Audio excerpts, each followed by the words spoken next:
नमस्कार, विंध्या टाइम्स में आपका स्वागत है।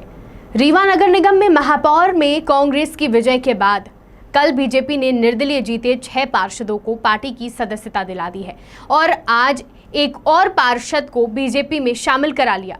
बीजेपी में शामिल हुए सदस्यों में ज्यादातर निर्दलीय चुनाव लड़कर पार्षद बने हैं, जिन्हें बीजेपी ने 6 साल के लिए पार्टी की सदस्यता से निष्कासित कर दिया था, लेकिन उन्हें फिर से पार्टी में शामिल करा लिया गया है। दूसरी तरफ कांग्रेस ने भी एक पार्षद को पार्टी की सदस्यता दिलाई है। अब रीवा शहर की राजनीति में आरोप प्रत्यारोप का दौर भी शुरू हो गया है। बीजेपी समर्थकों का कहना है कि ताकत बीजेपी के पास ही रहेगी और सोशल मीडिया में यह बात प्रचारित भी की जा रही है। बीजेपी ने तमाम प्रयास शुरू कर दिए हैं। आज 6 निर्दलीय पार्षद जो कभी न कभी भारतीय जनता पार्टी के बहुत ही सक्रिय कार्यकर्ता रहे और चुनाव लड़े, जीते और फिर उन्होंने पार्टी में फिर से वापस आके पार्टी को मजबूत करने का फैसला किया है, जिसमें वार्ड 28 है, वार्ड 40 है, वार्ड 1 नंबर है, वार्ड 22 और एक वार्ड और है, वार्ड 5। ये 6 वार्डों के पार्षद शामिल हुए हैं।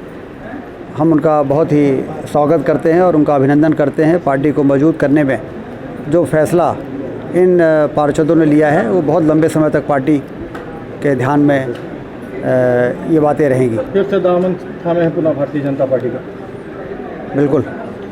क्या अध्यक्ष बना पाएंगे? अब तो हमारे 24 हो गए हैं। अब तो पूरा कशमकश जो है वो ख़त्म हो चुका है। अब तो 24 हैं और अभी कुछ ऐसे भी पार्षद हैं जिन्होंने कहा है कि हम पार्टी में शामिल नहीं हो सकते, लेकिन हम भारतीय जनता पार्टी के प्रत्याशियों को वोटिंग करेंगे। तो कुल मिला के 24 तो हमारे अधिकृत हो गए और बाकी अभी हम ये मानते हैं कि हमें 3-4 वोट और मिलेंगे। विकास का तरफ तेजी चलेगा। स्वाभाविक है कि जो विकास की धारा बह रही है उसको गति देने के लिए ही निर्दलीय पार्षदों ने भारतीय जनता पार्टी का साथ लिया है, जिससे कि क्योंकि परिषद का बड़ा महत्वपूर्ण स्थान होता है और परिषद यदि ठीक प्रकार से चले तो जो मोदी जी इतना पैसा भेज रहे हैं, हमारे मुख्यमंत्री शिवराज सिंह चौहान जी नगरों के विकास के लिए जो योजनाएं बना रहे हैं वो ठीक प्रकार से व्यवस्थित तरीके से चलेगी। वहीं कांग्रेस का यह कहना है कि यह कटी हुई नाक को जोड़ने जैसा काम है। जनता से निर्वाचित महापौर कांग्रेस के हैं और निर्दलीय पार्षदों को बीजेपी अपने पाले में धन बल के दम पर शामिल कराते हुए जीत का दावा कर रही है, जबकि जनादेश कांग्रेस को दिया गया है। वहीं कांग्रेस का यह भी कहना है कि सारे अधिकार मेयर इन काउंसिल को होते हैं और बीजेपी के लोग दुष्प्रचार कर रहे हैं, लोगों को भ्रमित कर रहे हैं, साथ ही साथ धनबल के प्रयोग से वह जनादेश का अपमान कर रहे हैं। एक्चुअली ये बीजेपी रीवा में अपनी फेस सेविंग कर रही है। इनफैक्ट सत्य को तोड़ मरोड़ कर बताया जा रहा है। इसमें देखिए 2 चीज़ है। पहली चीज़ तो ये है कि भारतीय जनता पार्टी के लोग, यहाँ के स्थानीय नेता एक बार फिर जो जनादेश है उसको धन की ताकत से झुठलाना चाहते हैं। ये फिर अपने पाँव में कुल्हाड़ी मार रहे हैं। अभी 1-1.5 साल बाद इनको विधानसभा लड़ना है। अगर ये जनादेश को इसी तरीके से दुत्कारेंगे अपनी ताकत के दम पे, ये इनका दम है, इनका घमंड है। ये सोचते हैं कि हम पैसे के दम पर लोकतंत्र में जो चाहे वो कर लेंगे। पहली गलती तो ये। दूसरी बात यह है कि जिस तरीके से लोगों को जानकारी न होने के कारण प्रचारित किया जा रहा है कि ये बहुत बड़ी उपलब्धि है, तो ये निर्दलीय पार्षदों से क्या अचीव कर लेंगे? ये केवल परिषद में अपना बहुमत बना के अपना अध्यक्ष बना लेंगे। नगर निगम में सर्वोच्च संस्था जो है वो MIC है, मेयर इन काउंसिल है। मेयर इन काउंसिल को सारे पावर्स हैं, मेयर को पावर्स हैं और कार्यपालिका के रिलेटेड जो प्रशासनिक पावर्स हैं वो भी MIC को, सारे पावर्स MIC को हैं। 5 करोड़ तक के जो विकास कार्य हैं उसकी पावर MIC के पास है। 2 करोड़ के विकास कार्य मेयर के सैंक्शन हो जाते हैं। केवल परिषद जो है वो जनहित के उन मुद्दों के लिए है, जिस तरीके से बजट बनाना बड़ी कार्य योजना बनाना, इसके लिए परिषद में केसेस जाते हैं। और परिषद इतनी इम्पोर्टेंट नहीं है जितना ये इसको डिफाइन करने की कोशिश कर रहे हैं। और जिस तरीके से ये बता रहे हैं कि हमारी बड़ी उपलब्धि है, हमने अध्यक्ष बना लिया, ये केवल कटी हुई नाक को जोड़ने का काम चल रहा है।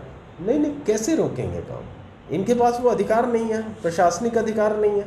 आप ये सोचिए, मेयर क्या मंत्रिमंडल होता है? Mayor in council, mayor in council काम करेगा, निर्णय लेगा, प्रशासनिक नियुक्तियां हैं, प्रशासनिक फेरबदल है, ये सब पावर एमआईसी के पावर। ये तो केवल ये पब्लिक के बीच में फेस सेविंग कर रहे हैं। भारतीय जनता पार्टी ये कोशिश कर रही है, जिस तरीके से वो प्रचारित कर रही थी कि हम 20,000 वोटों से जीतेंगे, फिर कहने लगे हम 10,000 वोटों से जीतेंगे। उसके बाद नतीजा इस कदर निराशजनक आया, इससे परेशान हो गए वो।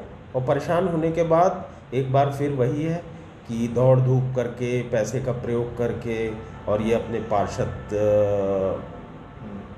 को खरीद रहे हैं, कोशिश कर रहे हैं, लोगों को भ्रमित कर रहे हैं, डरा रहे हैं, उनको छल से अपनी तरफ ले रहे हैं। जो निर्दलीय पार्षद भी चुनाव में जीते हैं, उन वार्डों में भारतीय जनता पार्टी के पार्षद क्या नहीं लड़ रहे थे? लड़े थे। जनता ने वहाँ बीजेपी को ठुकराया है। आज वहाँ रीवा में आप जाइए, 3-4 वार्ड ऐसे हैं जिसमें जन आक्रोश है। लोग परिषद के घर का पार्षद जो गया है भारतीय जनता पार्टी में, उसके घर में जत्थे के जत्थे जा रहे हैं, ये कहने के लिए कि हमने तुमको वोट इसलिए नहीं दिया था कि तुम भारतीय जनता पार्टी में चले जाओ। और वो पार्षद पछता भी रहे कि किस तरीके से वो दबाव में आने के कारण और ये काम नहीं कर रहे हैं।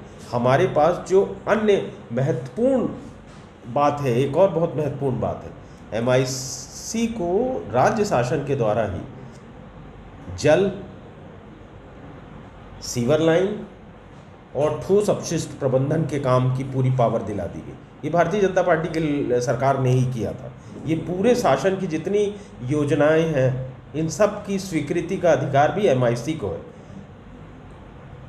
तो मुझे नहीं लगता कि इनको इससे कुछ हासिल होना है, केवल फेस सेविंग है और कुप्रचार कर रहे हैं मीडिया के जरिए कि इनकी बहुत बड़ी उपलब्धि है। कितनी बड़ी उपलब्धि है ये इनका दिल जानता है। और जो नगर निगम के अधिकारी हैं, जो प्रशासनिक अधिकारी हैं, जो सत्यता जानते हैं, वो जानते हैं। देखिए, पूरे प्रदेश की जनता ने स्पष्ट जनादेश दिया कि प्रदेश की जनता बीजेपी के साथ नहीं है।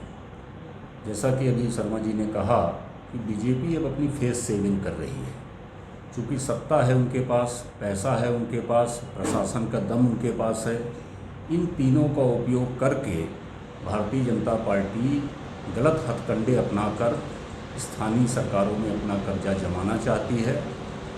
और हम लोग उनके इस हथकंडे के खिलाफ अपनी रणनीतिक रूप से हम लोग भी तैयारी कर रहे हैं कि हम लोग उसका डट के मुकाबला करें और जनपद और जिला पंचायतों में भी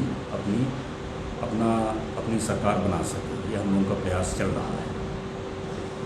आरोप प्रत्यारोप के बीच शहर में यह चर्चा भी शुरू हो गई है कि आखिर अधिकार किसके पास और कितने हैं। अगर नगर निगम में बीजेपी का अध्यक्ष बनता है तो उससे क्या प्रभाव पड़ेगा? नगर निगम महापौर कांग्रेस के हैं, एमआईसी, नगर निगम प्रशासन अध्यक्ष, इन तमाम के पास किस तरह के अधिकार हैं?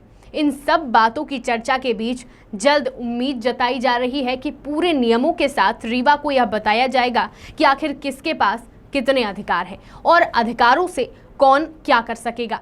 वहीं जानकार यह भी कहते हैं कि सिर्फ नगर निगम अध्यक्ष बना लेने से कोई बहुत बड़ा प्रभाव नहीं पड़ने वाला है। जनता द्वारा चुना गया जनप्रतिनिधि महापौर कांग्रेस का है। अब सवाल यह है कि रीवा के उन तमाम बड़े मुद्दों पर कितना काम हो पाएगा जिसके लिए जनता ने वोट किया है। बहुत बहुत धन्यवाद।